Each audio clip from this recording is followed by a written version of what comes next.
In the inky darkness enveloping Ukraine's Donetsk region in 1935, war was no longer just the deafening roar of artillery or the blaze of crumbling buildings. It wore a quieter, more terrifying face, a specter lurking in every shadow, cloaked in the smoke and dust of the battlefield. Here, it wasn't only bullets and soldiers.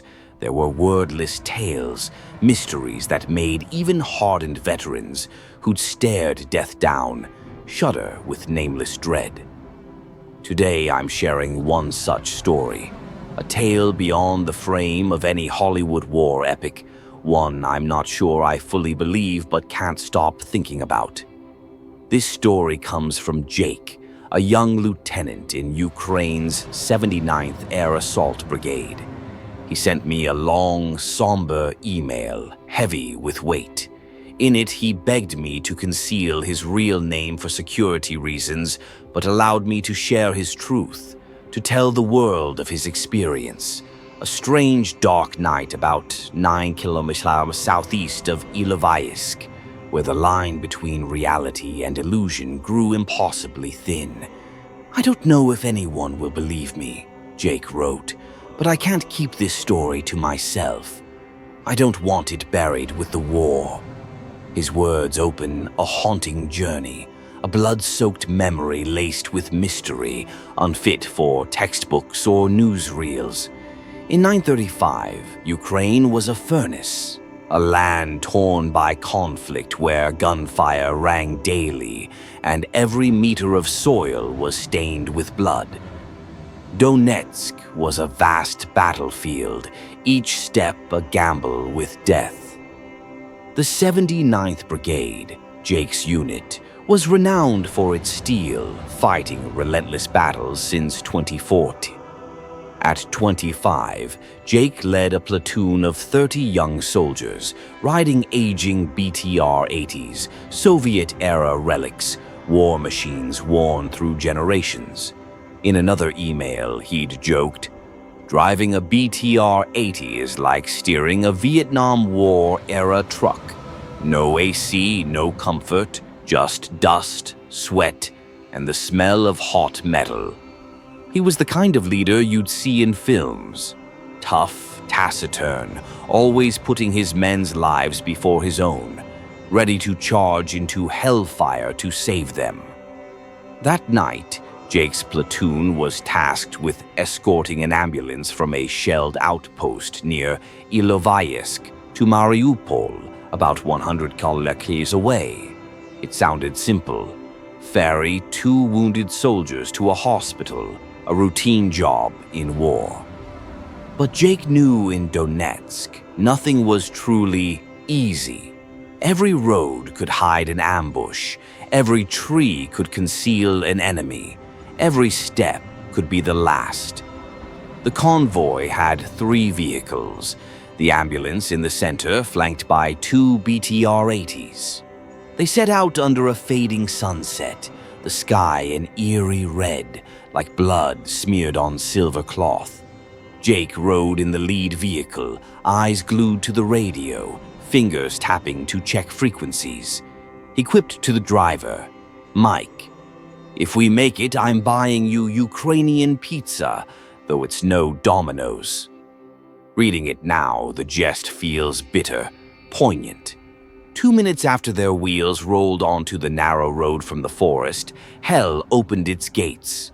From the right, shrouded by trees, a machine gun burst, shattered the night, ripping the air like invisible spears.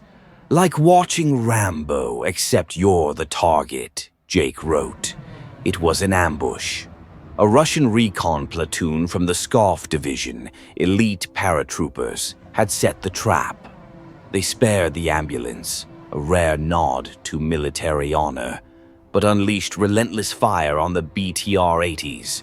Armor-piercing rounds tore into the thin steel, turning the vehicles into blazing coffins. Screams mingled with the crackle of burning metal, the stench of scorched flesh blending with gunpowder. Chaotic, haunting, rancid. Jake ordered the ambulance to speed toward Mariupol, shouting for support over the radio. But the signal flickered, weak as a dying campfire.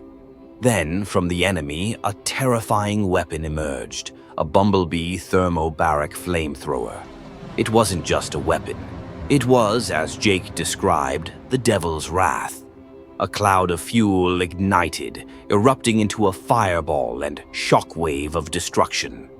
One BTR took a direct hit.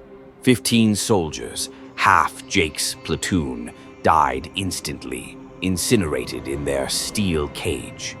Jake's vehicle was luckier. The missile struck the front wheel, but flames still engulfed it. "Heat like a Burger King oven at peak hours," he wrote, half joking.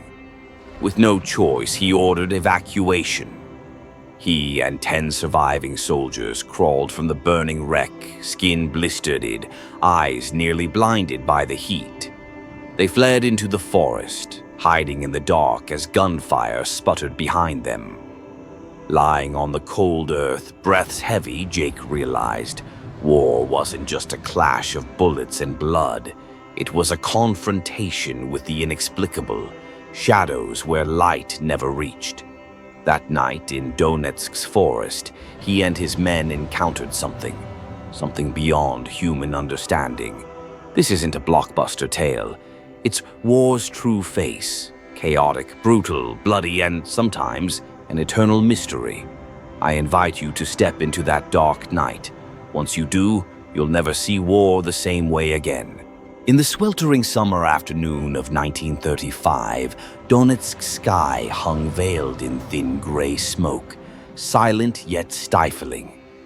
Amid the battlefield's oppressive heat, Jake's platoon received a seemingly straightforward order: escort an ambulance from a shelled outpost near Ilovaisk to Mariupol, 100 kilometers away. On paper, it was simple.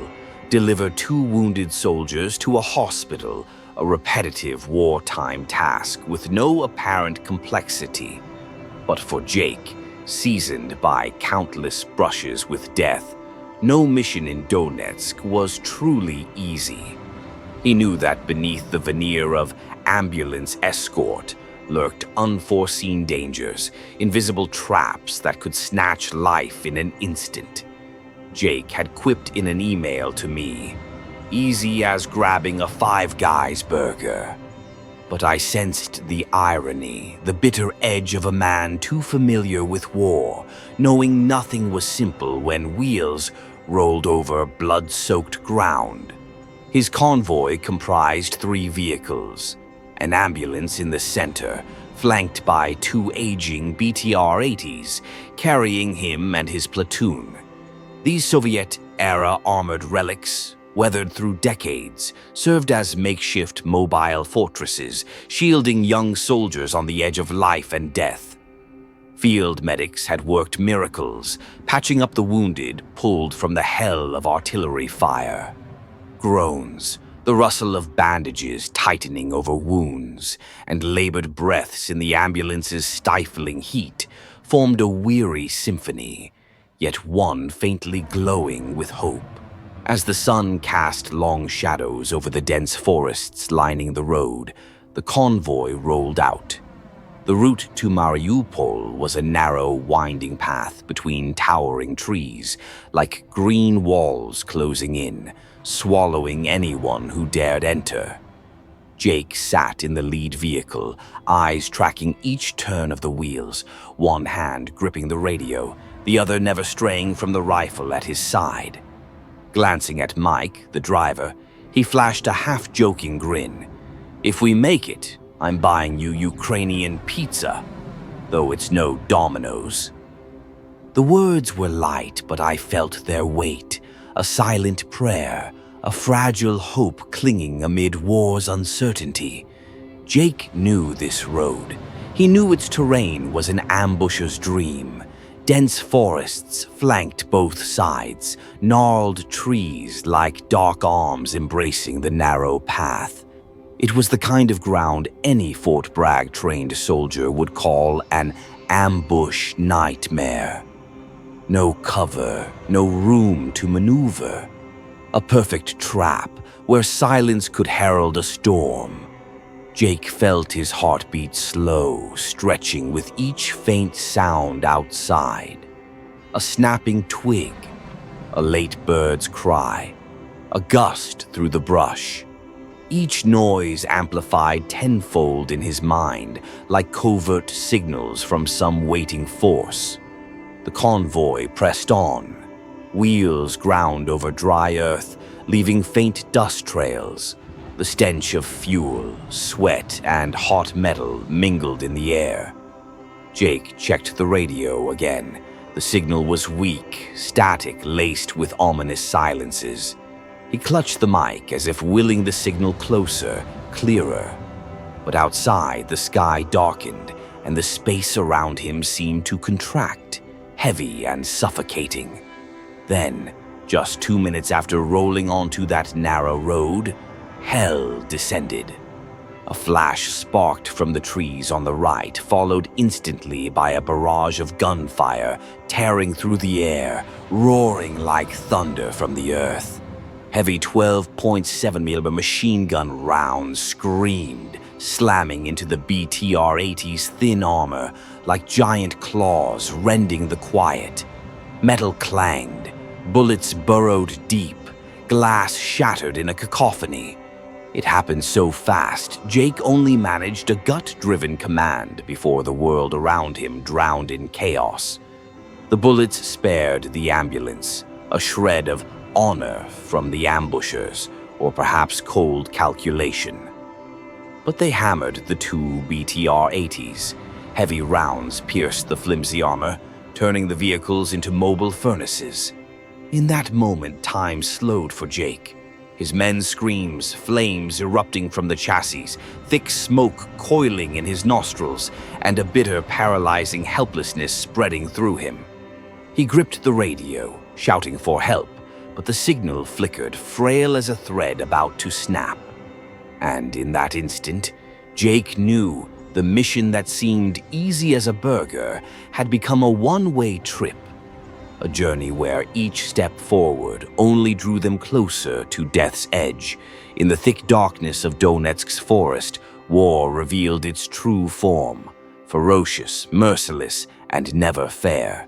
The darkness stretched long over the narrow road as Jake's convoy pressed deeper into Donetsk's dense forest. Towering trees stood like silent sentinels, harboring secrets none could foresee. But the quiet didn't last. From the right, amid thick foliage, a sudden burst of gunfire tore through the night. Heavy 12.7mm machine gun rounds screamed like steel blades, slicing the air, thick with the stench of gunpowder. Jake likened it to a Rambo scene with one difference. He was the target. The enemy wasn't amateurs. A Russian recon platoon from the elite Skov division, trained for covert operations, had sprung the trap. They spared the ambulance, a strange nod to honor amid violence, but unleashed hell on the two BTR-80s struggling to hold formation. Bullets punched through the thin armor like wet paper, turning the vehicles into blazing furnaces. Jake felt the heat rising, smelled burning metal, and heard anguished screams from the rear compartment, drowned in the shrill clatter of flying rounds. Without hesitation, he ordered the ambulance to speed toward Mariupol, a desperate arrow in the dark. Gripping the radio, he shouted through the faltering frequency, "Command, we're ambushed! Need backup now!" But the signal was frail, crackling with static, fading like a dying man's breath. Jake pictured a drained radio at a Fort Benning camp, ironic, helpless, bitter. Time was slipping away, each second shoving them closer to the abyss. Then things worsened. From the enemy lines, a devastating weapon emerged, the Bumblebee thermobaric flamethrower. Not just a flamethrower. It was destruction incarnate, a hellish fury unleashed from the earth. A massive fuel cloud shot out, spreading like toxic mist, then erupted, birthing a shockwave and a colossal fireball that devoured everything in its path. Jake wrote, "It wasn't a flamethrower. It was the devil's wrath." A deafening blast, one BTR took a direct hit. Flames roared, engulfing the vehicle. 15 soldiers, half Jake's platoon, died instantly, incinerated in their steel cage without a final cry. The image seared into Jake's mind, a scar that wouldn't fade. Through the smoke, he saw their young faces, their dreams dissolving in the raging fire, their faith snuffed out with the earth-shaking explosion. Jake's vehicle was luckier.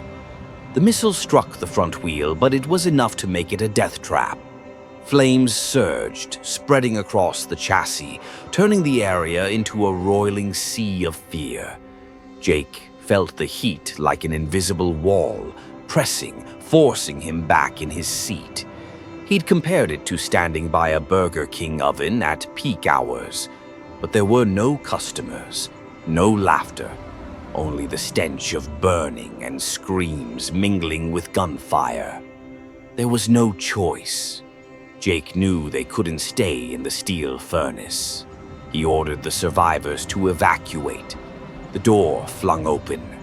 Thick smoke flooded their lungs. He and 10 surviving soldiers spilled out, rolling on scorching earth, desperate to escape the encircling flames.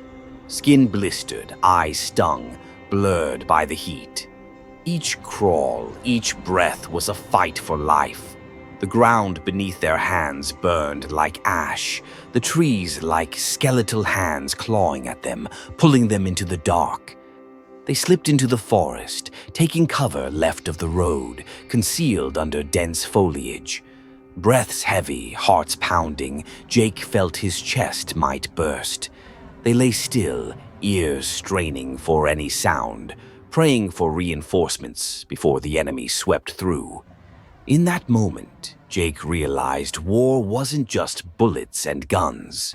It was waiting, the fragile dread of death circling, whispering an incomprehensible curse. In the forest's deep darkness, as sounds faded, Jake clung to one frail hope, that someone heard their call. That light would pierce the night, that they'd survive this blood-soaked, unforgettable night. Concealed in the dense darkness of the Donetsk forest, Jake and his surviving soldiers huddled like hunted prey.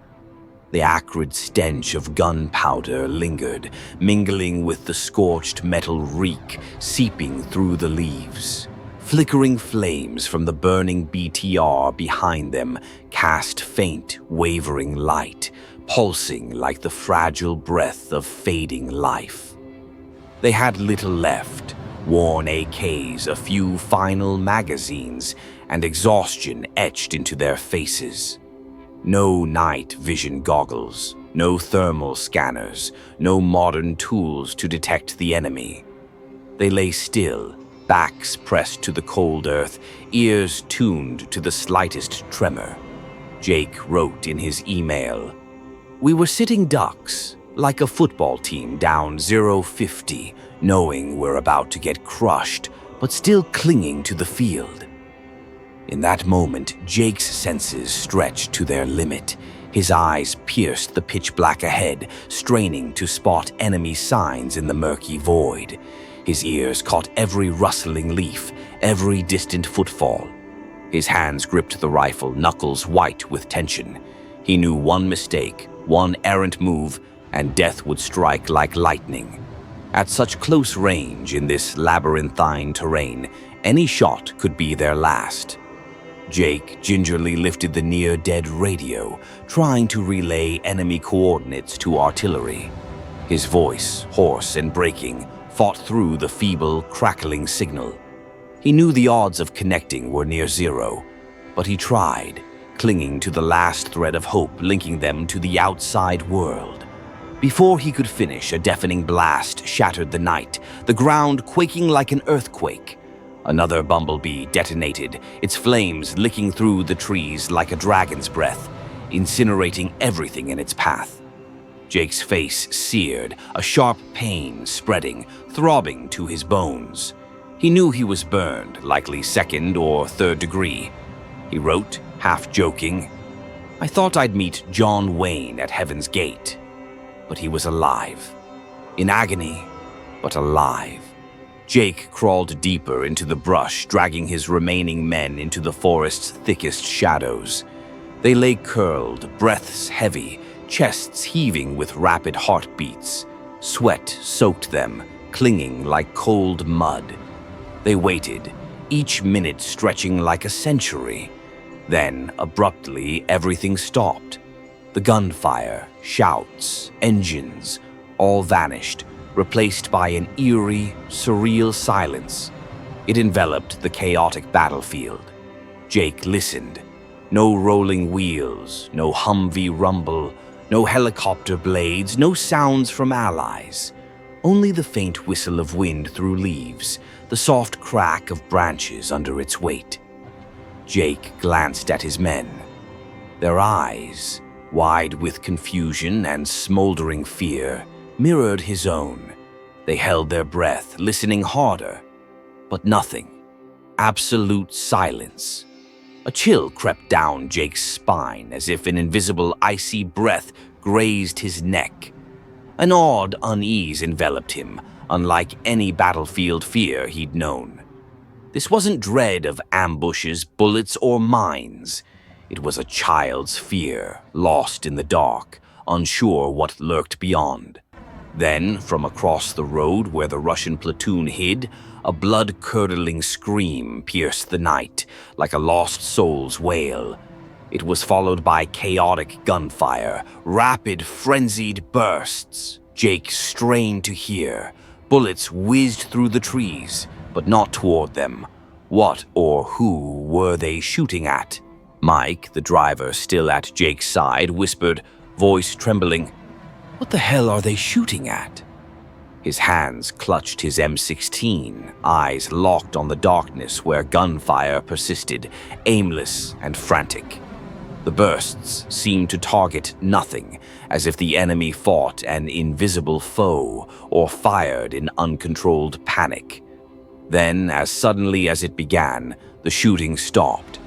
Silence again. A deadly, oppressive silence, so thick Jake felt it crushing his chest, squeezing each breath. He looked at Mike, at the others. No one spoke. No one dared move.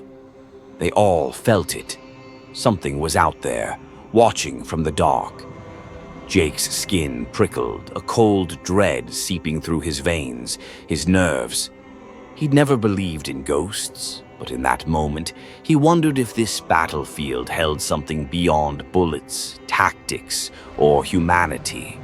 The darkness seemed to whisper a secret, a wordless message encircling them, lurking in the wind's soft rustle.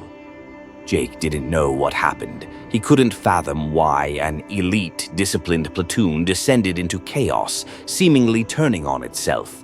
No signs of an external attack. No other enemy in sight. Just them and the darkness.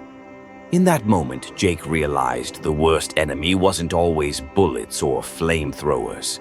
It was the invisible fear, the darkness creeping into the mind, the ghastly silence smothering everything. War didn't just kill with weapons.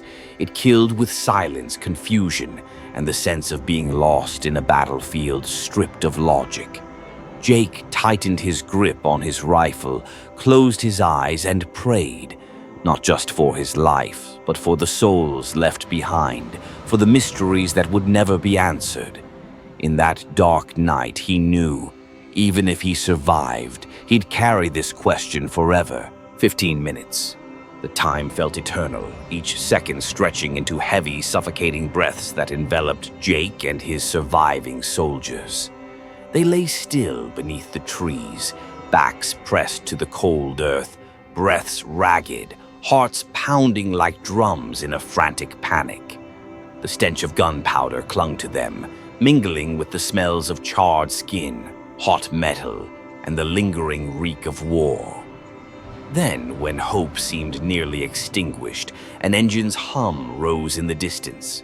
Faint at first, it grew louder, swelling like an anthem reaching its crescendo. Reinforcements had arrived. A company from the 79th Air Assault Brigade rolled in. 3 T-64 tanks leading with thunderous might, 4 ambulances trailing, their Ukrainian flags fluttering in the wind, a defiant declaration of life amid this land of death. They entered the battlefield unopposed, not a stray bullet, not a single shot. Only an eerie silence blanketed the ravaged scene. Jake and his men were pulled from the trees, faces blistered, skins swollen from burns, clothes caked with dirt and ash. Despite the pain, they were alive. Jake looked skyward, eyes red from exhaustion and heat, muttering thanks to God or whoever watched from above. "I thanked God or whoever's up there for not turning us into barbecue," he later wrote in his email. A half-serious quip, but it carried a storm of emotion. Relief at surviving hell's flames, gratitude for escaping death by inches. But the true horror lay ahead. As reinforcements pushed deeper into the forest, past the trees on the right, where deadly volleys had erupted, where the enemy had lurked, they uncovered a scene that froze everyone. 8 bodies. The entire Russian SRG recon platoon lay scattered on a bed of dry leaves and mud, blood pooling everywhere, seeping into tree roots, painting crimson streaks like war slashes on the Earth's canvas. Each body bore at least 5 bullet wounds. Some lay face down, hands still clutching rifles. Others lay face up, eyes wide, faces frozen in wordless terror. This wasn't a typical firefight's aftermath. It was a nightmare, a horror film staged in reality, a moment that silenced even battle-hardened soldiers. Jake stood there staring at the bodies, a chill racing down his spine. He'd faced death, seen comrades fall, heard screams amid gunfire, but he'd never seen anything like this. No signs of an external attack, no stray bullets from afar, no other enemy bodies, just 8 Russian soldiers, self-destroyed. Jake and his team scoured the area, searching for clues, for answers to this enigma. They turned over bodies, checked pockets, backpacks, personal items. In the Russian commander's jacket, they found a handheld device, a digital map detailing the ambush plan with chilling precision. Attack routes, rally points, withdrawal paths, artillery coordinates, all meticulously logged, accurate to the meter. They had everything to win, Jake wrote. Enough ammo for a day, 2 unused bumblebees, and we were like Fort Bragg rookies, barely seasoned by gunpowder. Yet, they died. Not by enemy hands, not from tactical errors, not from lack of preparation. They died by their own hands. The bullet wounds, the scattered bodies, the firing angles, all pointed to one conclusion: a frenzied mutual slaughter. Jake knelt by a body, staring into its clouded, wide-open eyes, as if answers might lie in their vacant gaze. But those eyes reflected only emptiness, a bottomless void.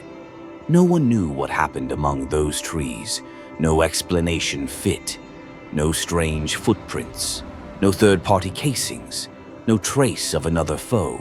Just 8 Russian soldiers, dead in a blood-soaked dance with no clear cause. Jake stood silent, his chest tightening, a lump choking his throat.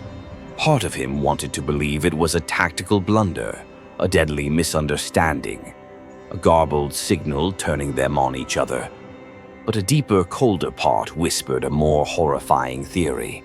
Had something been in the dark, an unseen force, something not of this world, slithering into their minds, driving them to that bloody end? He didn't know. He might never know. But Jake knew one thing. That night in Donetsk forest, war wore a different face. Not just bullets and blood, not just tactics and cunning, but darkness, mystery, something intangible, inexplicable, yet present, lurking, waiting. In that moment, Jake realized not every battlefield story has answers. Some truths, the more you seek, the deeper you sink into a labyrinth with no exit. He gripped his rifle, gave the bodies one last look, then turned away, carrying a question without an answer, a question that would haunt him for life. 6 years have passed since that fateful night, but the scars on Jake's face remain a daily reminder. Though Kiev's doctors soften their edges, they linger, raw, an indelible mark. Each glance in the mirror freezes him, prompting the same question. What the hell happened that night? It's a question without an answer, and perhaps it never will have one. Ukraine's command didn't officially record the event. In 2015, the country was engulfed in chaos. Ceaseless attacks, retreats, and battles overshadowed everything. 8 Russian soldiers dying mysteriously in a forest, barely registered. But for Jake and his surviving comrades, it wasn't a minor incident. It was an obsession etched into their minds, a specter haunting their dreams. Some in the platoon called it God's hand, a miracle, a divine intervention that spared them, turning the enemy against itself. Others whispered supernatural theories, as if war wasn't just a human clash, but a convergence of unseen forces, shadows beyond science's reach. Sarah, a nurse with the ambulance convoy, later claimed she saw a towering figure with glowing red eyes standing silently in the forest, just before the Russian gunfire abruptly ceased. She swore it was real. No one else saw it. Jake didn't believe her, but he didn't dismiss it either. In his email, he wrote, half joking, "I'm no Mulder from X-Files, but honestly, I've got nothing to explain this." Jake clung to a private theory. He leaned toward a psyop, a covert psychological weapon that drove the Russians into a frenzied panic, turning their guns on each other.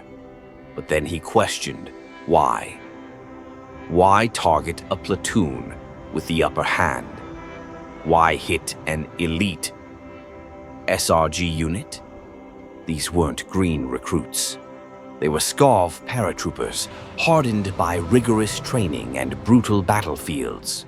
They weren't rookies choking down their first MRE, Jake wrote, tinged with doubt and bitterness. The questions piled up, layer upon layer, trapping Jake in a maze with no exit. He sought answers, questioned superiors, replayed every possible scenario. All led to dead ends. No trace of a third party. No evidence of an external attack. No stray casings. No signals beyond the stark truth. 8 Russian soldiers dead in the forest, shot by their own comrades' bullets. Jake knew some war stories would remain unanswered, but that didn't ease his obsession. It festered like a smoldering wound, aching each time he recalled that night, a night he faced not just death, but something beyond his comprehension. Jake's story ends with a warning. In his final email, he wrote, "Ukraine faces 150,000 Russian troops at the border. If war breaks out, I just hope no one sees what we did that night." A simple statement, yet laden with deep unease, a fragile hope that future generations won't walk the darkness he and his men endured. Jake apologized for his imperfect English, but I disagree. His words, raw and profoundly honest, surpass any Hollywood script. They're the testimony of someone who lived, witnessed, and touched the line between life and death, sanity and madness, light and shadow. Closing his email, a shiver ran through me. Was it a tactical error, a psychological weapon, or something not of this world? I don't know. We may never know. Some war mysteries aren't meant for human unraveling. Some truths lie beyond logic, woven into war's cruel, enigmatic nature. If this story touched you, please subscribe and share it with friends. From Texas to New York, from small towns to big cities. Spread this tale, not just a war story, but a testament to courage, human resilience, and mysteries we must sometimes accept. I want to hear your thoughts. What happened in Donetsk that night? A siap? A tactical blunder? Or something else? A hidden hand? A force beyond imagination? Leave a comment below, and may God, or whoever watches from above, bless Jake and the soldiers who survived that dark night. See you in the next video, where we'll uncover more untold stories, secrets waiting to be revealed, and lessons reminding us some truths don't need explaining, only remembering.